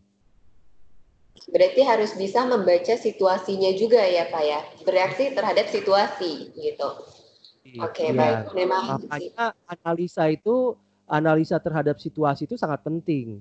Jadi bukan kemampuan kita untuk hanya implementasi saja, tapi deep thinking tadi untuk scanning. Sekarang kondisinya seperti apa nih? Apakah kondisinya itu adalah kondisi yang stable atau volatile? Kondisi yang predictable semuanya atau uncertain? Kondisi yang simple atau kompleks, kondisi yang semuanya clear atau justru ambiguous, itu kita harus tetapkan gitu.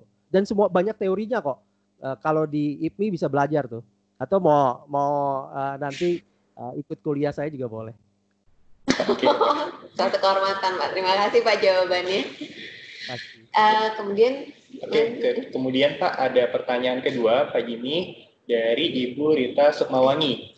Bu Rita ingin bertanya, ketika semua industri yang termasuk industri pembiayaan seperti Fifth Group dipaksa untuk melakukan digital transformation, maka bisa jadi pada akhirnya menjadi komoditas kembali produk atau layanan dan medianya.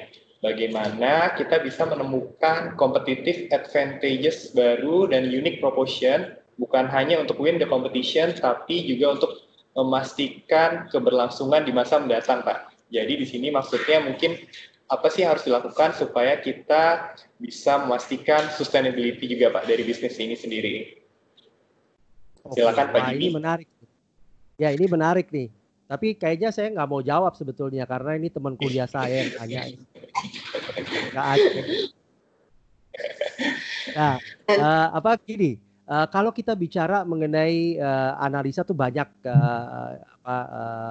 tools untuk menganalisa. Semua yang jelas sekarang yang namanya business model itu semuanya berubah gitu ya.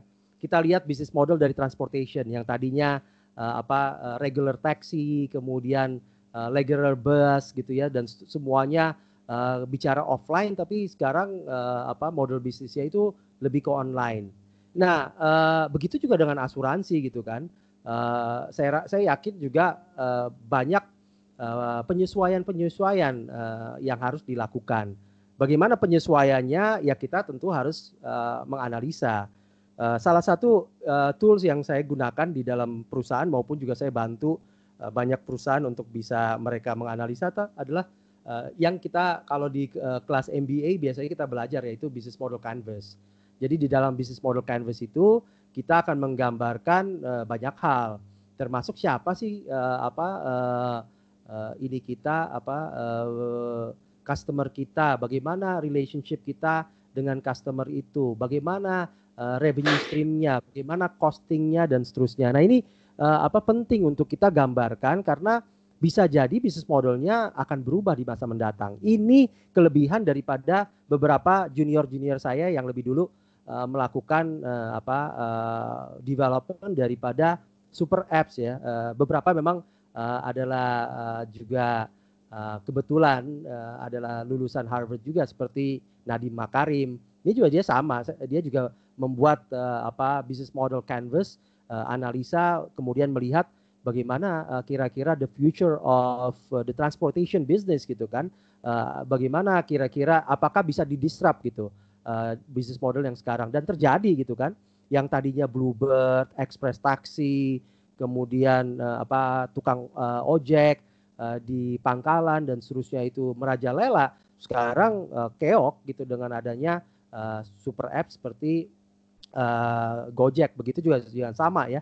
Anthony Tan juga kebetulan sekelas sama Nadiem waktu di Harvard gitu, dia juga melakukan hal yang sama untuk menelaah gitu.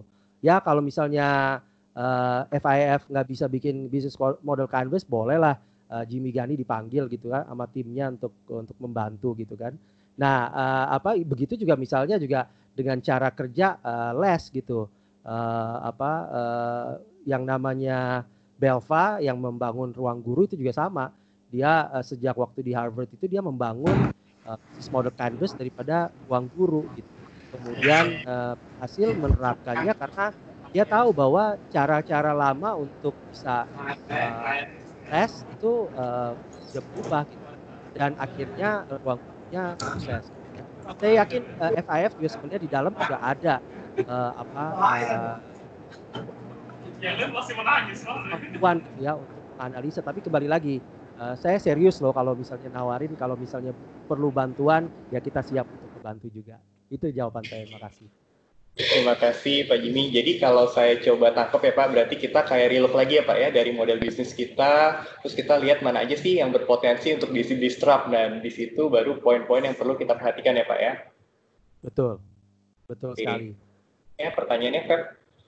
Belajar banyak kita dari Pak Jimmy ya Mas. Bahkan Pak Jimmy sudah memberikan contoh how agile is agile. Kepada saat ada kesempatan langsung nawarin produk, betul ya Pak ya. Harus smart juga ya, maksudnya agile itu jangan sampai pas jalanannya lurus kita agile. Betul, pada saat ada kesempatan kita ambil. Iya benar sekali. Berikutnya. Selanjutnya nih Pak, semoga Bapak masih ada waktu, kita masih ada pertanyaan lagi dari Bapak Theodorus. Saya sampaikan sesuai Bapak Theodorus sampaikan ya Pak Jimmy ya. To be honest Pak, katanya, which way of work do you prefer atau more suitable for you? Is this the old one before COVID or the new one? Bagaimana the new way of work ini kira-kira bisa fit terhadap working culture-nya di Indonesia Pak? Wah, kalau saya boleh jujur, saya lebih seneng yang sekarang terus terang, karena of course ya. Saya udah 4 bulan ini saya mungkin hanya 5-6 kali keluar dari rumah gitu ya. Itu pun karena meetingnya nggak bisa karena dengan pejabat, dengan jenderal gitu yang ngejar-ngejar saya untuk ketemu. Ya udah saya bilang kita ketemu. Tapi kalau misalnya teman-teman misalnya dari FIF kemarin ya saya ajak ke rumah aja gitu kan. Karena saya lebih senang semuanya di rumah, dan kebetulan memang saya udah lebih dari 15 tahun di rumah ini, dan karena anak-anak saya laki-laki semua pengennya semua dilakukan di rumah juga gitu. Jadi kita nyediain segala macam fasilitas gitu ya. Jadi ada swimming pool, ada fitness center, ada fitness room dan seterusnya gitu. Jadi semuanya bisa dilakukan di rumah. Jadi bagi saya keseimbangan hidup itu penting sekali gitu ya, karena saya seorang muslim. Jadi dalam doa saya setiap habis sholat atau dalam memimpin doa dan seterusnya diakhiri dengan Robbana atina fid dunya hasanah wa fil akhirati hasanah wa qina adzabannar wa adkhilnal jannata ma'al abrar ya aziz ya ghafar ya rabbal alamin subhana rabbika rabbil izzati amma yasifun wassalamun ala mursalin walhamdulillahi rabbil alamin. Nah, saya ambil arti daripada Robbana atina fid dunya hasanah aja ya. Jadi ya Allah berikanlah kami kebahagiaan di dunia dan kebahagiaan di akhirat, dan hindarilah kami dari azab neraka. Jadi kalau misalnya bicara waktu itu ya saya sibuknya luar biasa. Karena saya sibuk dengan bisnis, saya sibuk dengan Bayangin saya seorang rektor, saya seorang advisor menteri, saya seorang chairman daripada perusahaan sendiri, saya advisor daripada Telkom, dari Garuda Maintenance Facilities dan seterusnya gitu. Dan ya tentunya senang gitu, dan saya diminta bicara di mana-mana gitu. Dan senang gitu ya, karena sibuk gitu. Tapi saya jarang di rumah juga gitu. Walaupun saya batasi supaya bisa ini, dan terus terang saya kalau tidur ya mau nggak mau tidur malam gitu. Kalau sekarang saya tidurnya jam 8. Karena saya bangunnya jam 2 atau jam 3 gitu. Kecuali pagi ini saya bangunnya jam 4 ya, terus terang gitu. Tapi masih sempat gitu kan, masih sempat berdoa, masih sholat malam, kemudian masih sempat ke masjid sama anak saya, terus balik sempat masih dan seterusnya gitu.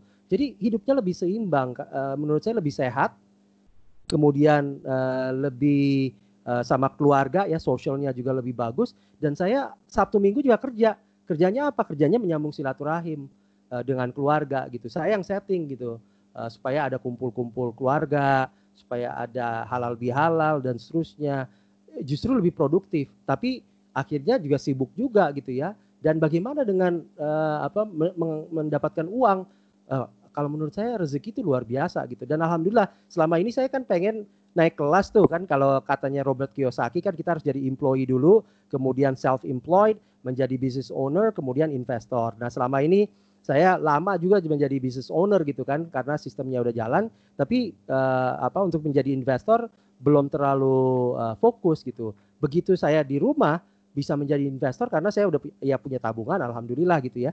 Jadi saya investasi di mana yang drop itu pasar saham. Saya ngelihat gitu, sedih juga sih waktu awal ya, karena di pasar saham kan turunnya kan sampai 70%, 60%. Jadi value aset saya di pasar saham itu turunnya sampai ya tadi 60-70% gitu. Saya sempat sedih gitu di awal.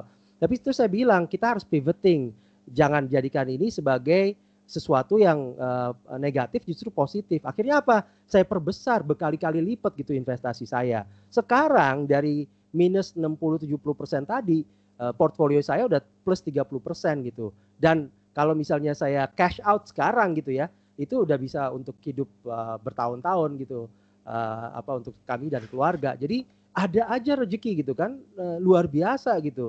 Sehingga menurut saya manusia ini, kelebihannya manusia itu kan diberikan otak gitu kan.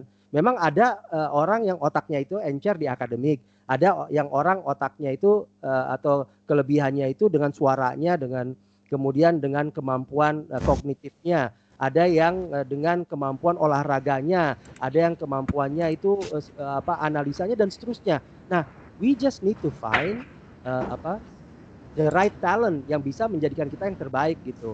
Jadi kalau kembali lagi, mohon maaf agak panjang, tapi untuk menggambarkan bahwa I love it this way.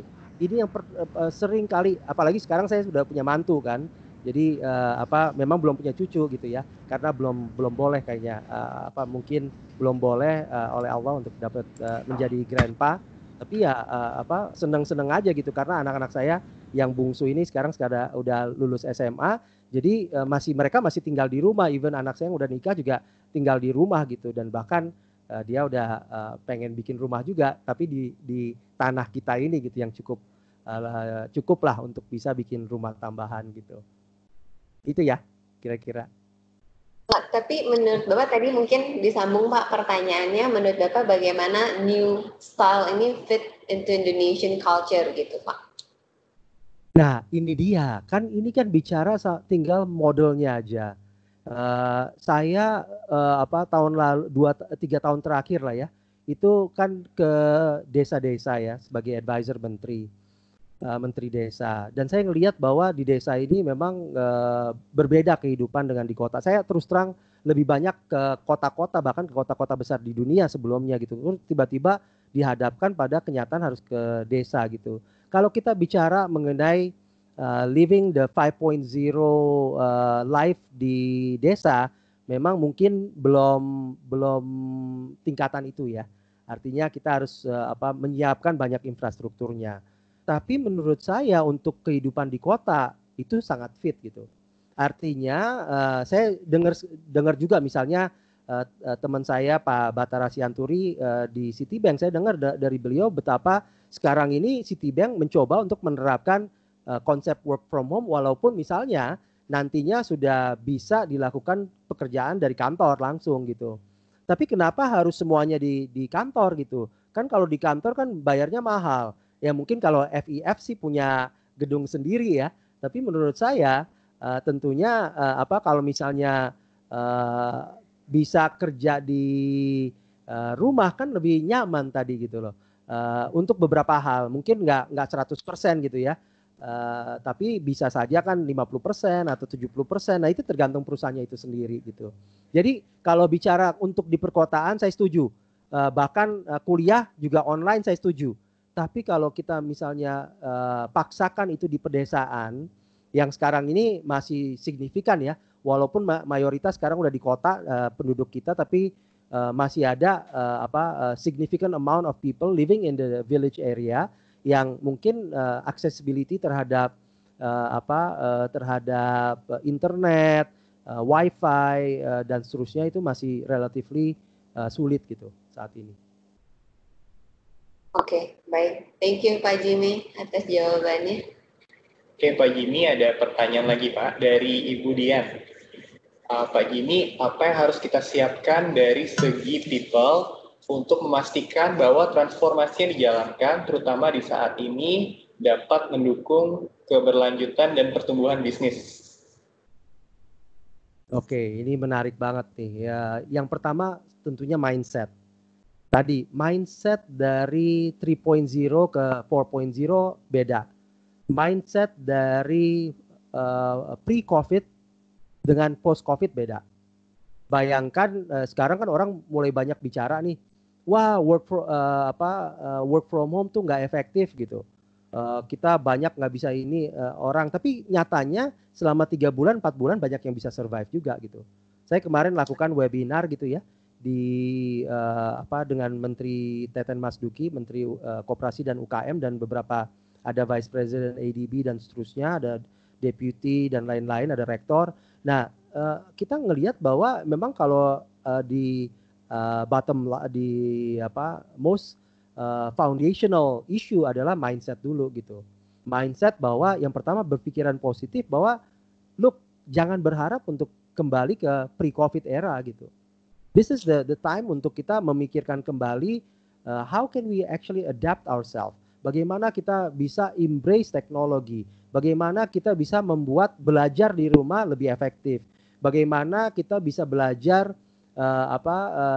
bisa bekerja dari rumah dengan lebih efektif. Saya bukan terpaksa, tapi sekarang jadinya ya udah beli mikrofon, beli segala macam peralatan, bikin kantor yang studio yang nyaman gitu ya.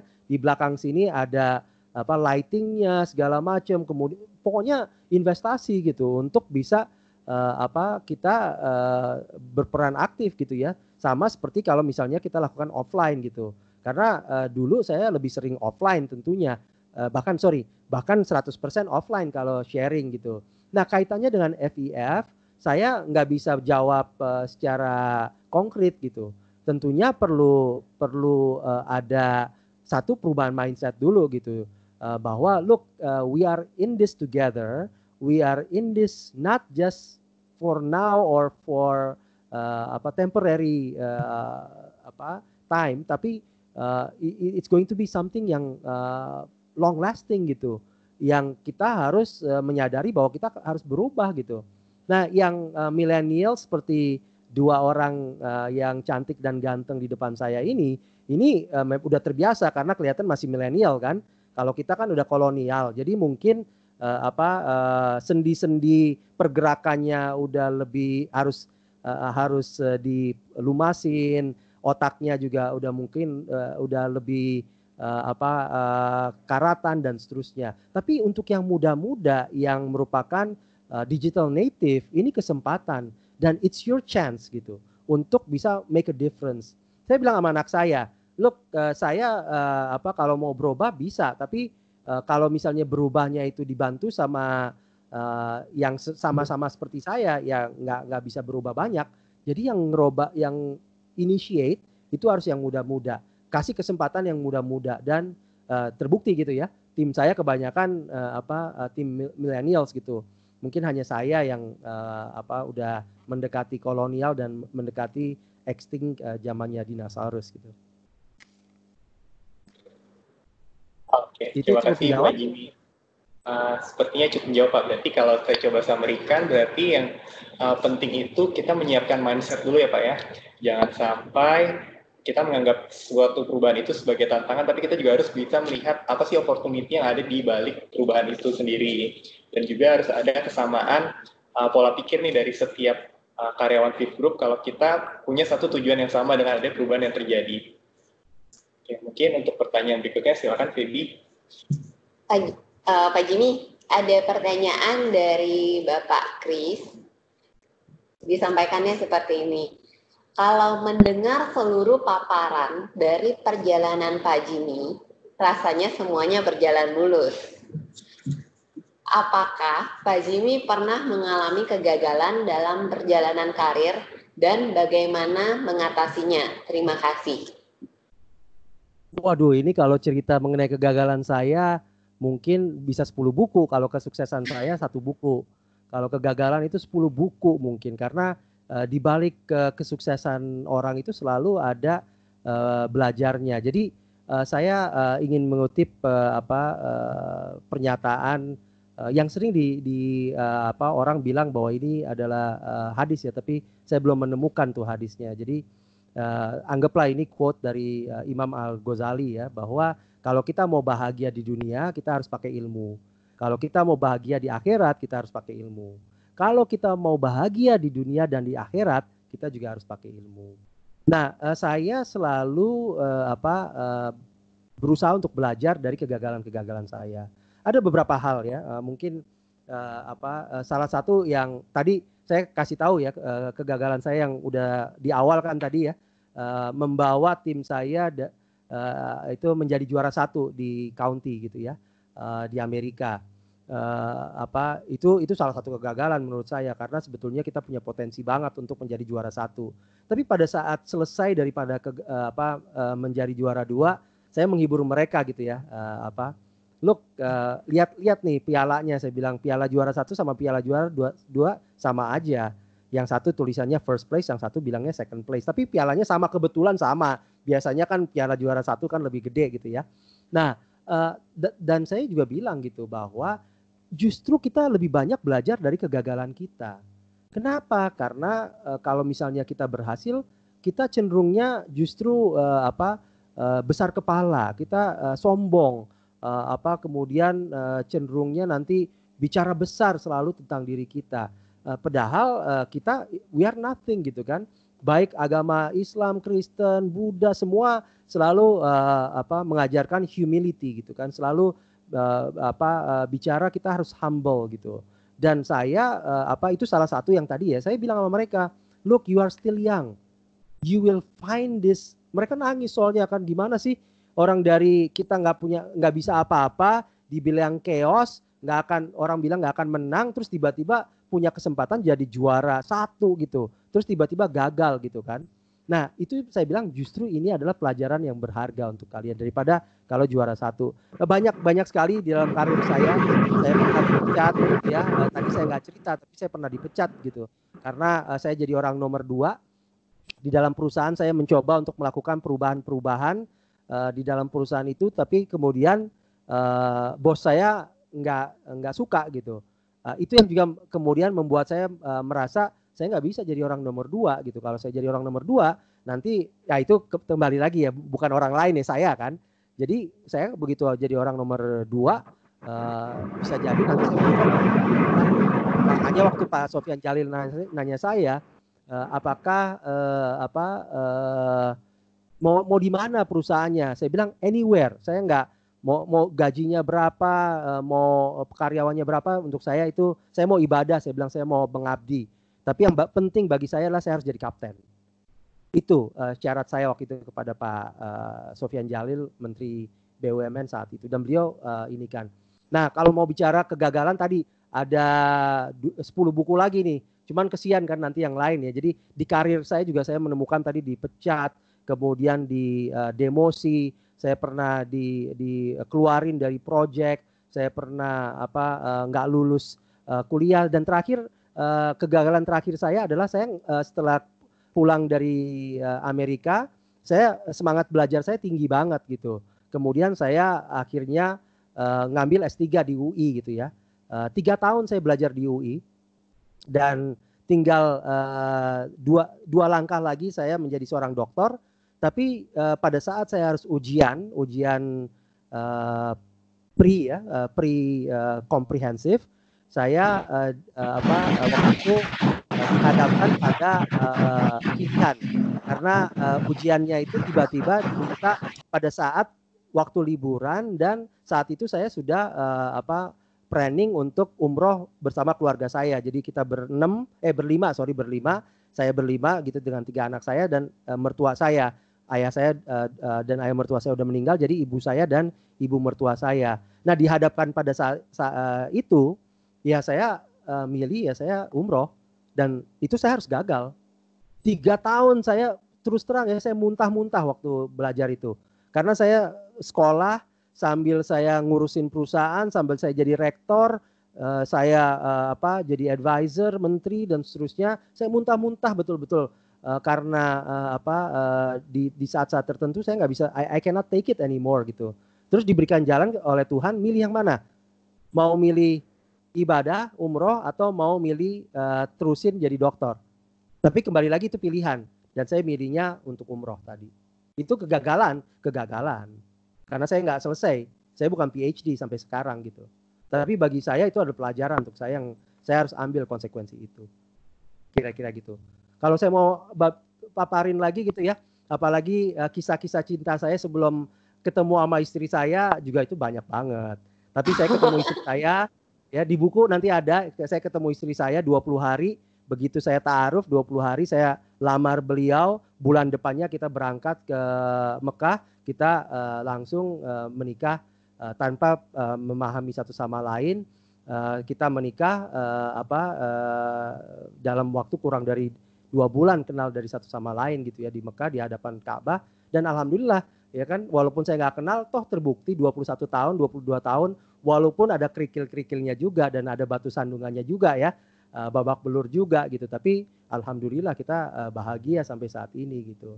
Tapi kalau disuruh cerita nanti ini istri saya ada di kamar di samping saya, kalau saya cerita tentang kegagalan cinta saya nanti dia bisa marah. Saya stop sampai di sini aja. Luar biasa, terima kasih Pak Jimmy. Oke, Pak Jimmy, ada satu pertanyaan terakhir nih Pak dari Pak Widya Adi Cahyono. Pak Widya menanyakan, strategi apa sih yang Pak Jimmy sudah lakukan untuk perusahaan Bapak sehingga bisa menjadi leading dan more kompetitif di next normal ini? Jujur ya, saya juga bingung gitu loh. Ini perusahaan saya kan usaha dari umur 19 tahun ya, berarti udah lebih dari udah hampir 28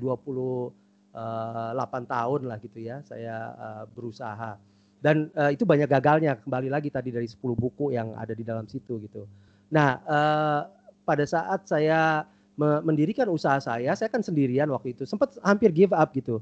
Yang memberikan saya semangat ya antara lain adalah istri saya gitu, karena saya banyak pilihan waktu itu, bisa kerja lagi, bisa jadi seorang eksekutif.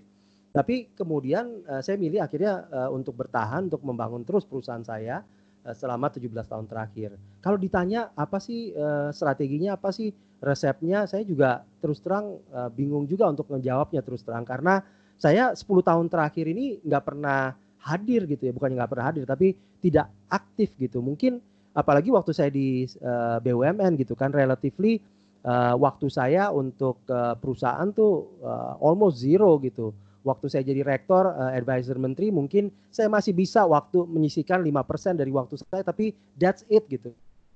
Dan 5% is overstated saya. Jadi sebenarnya kalau saya sih strateginya lebih banyak berdoa.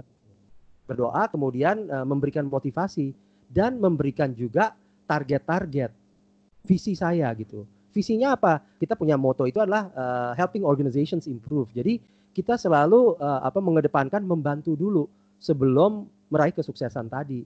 Nah karena tadi ya mungkin orang ngelihat, oh saya merasa terbantukan, akhirnya bisnisnya bisa sustain. Jadi kalau saya mengedepankan noble goal dulu gitu, tujuan yang mulia dulu gitu ya, dibanding dengan strategi gitu. Begitu kita punya noble goal, nanti strategi itu akan follow. Dan tadi tentunya pada saat kita scanning gitu ya, ini beberapa bulan terakhir terus terang saya nggak pernah marah-marah gitu ya di dalam perusahaan. Tapi sama Pak Jokowi kan, kita lihat kan, gemes gitu loh. Karena the situation is not normal ya, sesuai dengan tema hari ini, it's leading the next normal gitu. Jadi kalau kita mau melakukan hal-hal yang sama seperti masa lalu, ini nggak akan terjadi gitu. Jadi saya beberapa minggu terakhir lah ya, itu berubah gitu. Kok jadi agak pemarah gitu. Manajemen saya juga bingung. Loh, kok begini gitu? Ini bukan Pak Jimmy yang saya kenal. Saya bilang, "Look, saya bukan marah sebetulnya, tapi saya mau kalian paham the magnitude of the situation, bahwa bisnis ini kalau kita tidak lakukan perubahan, maka ini bisa extinct gitu." Dan terbukti, alhamdulillah ya, kita grup bisnis saya tuh ya ada dampaknya, tapi dampaknya tidak terlalu signifikan gitu. Bukan karena Jimmy Gani ya, bukan karena strategi saya, tapi karena tadi perlindungan dari Tuhan Yang Maha Kuasa gitu. Tapi ya tadi, kita kan diberikan otak untuk berpikir, kita diberikan kekuatan untuk bisa bergerak gitu. Nah, itu yang kita gunakan untuk adjust terhadap situasi yang sekarang gitu. Kira-kira itu jawaban saya. Oke. Terima kasih Pak Jimmy. Sebenarnya pertanyaan masih banyak. Iya, masih banyak sekali Pak. Cuman karena keterbatasan waktu, Pak Jimmy juga saya yakin orang yang sibuk banget, padat sekali jadwalnya. Terima kasih kesempatan. Terima kasih Pak Jimmy untuk kesempatan dan kesediaan Bapak untuk menjawab pertanyaan dari rekan-rekan Fit Group, Kak. Nah, Bapak, Ibu, dan rekan-rekan sekalian, sebelum kita masuk ke penghujung acara kita pada pagi hari ini, ingin mengingatkan kembali untuk teman-teman sekalian untuk dapat kembali mengakses link digital.fitgroup.co.id. Dari link tersebut, mari kita bersama-sama memberikan feedback dalam bentuk LUB. Untuk langkah-langkahnya mungkin bisa dilihat di layar yang ada di gadget Bapak dan Ibu sekalian. Dipersilahkan Bapak Ibu.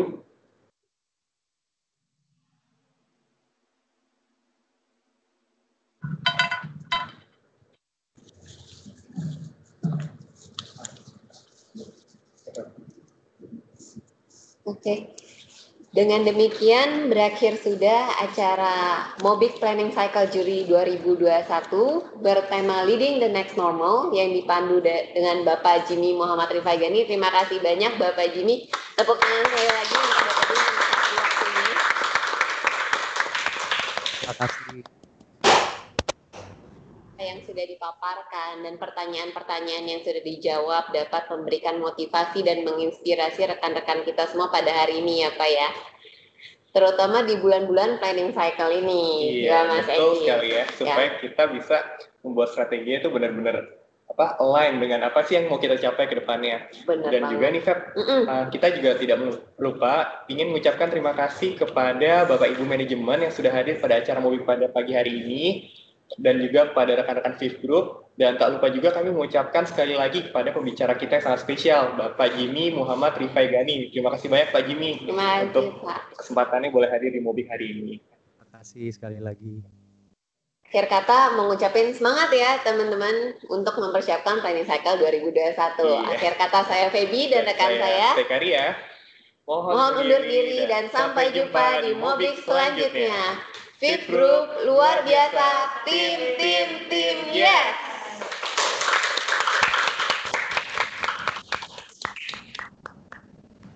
Keren.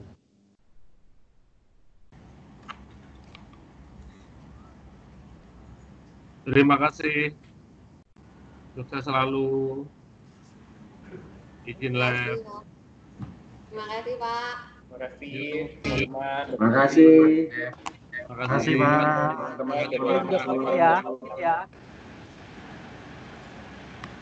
Terima kasih. Salam sehat, selamat pagi.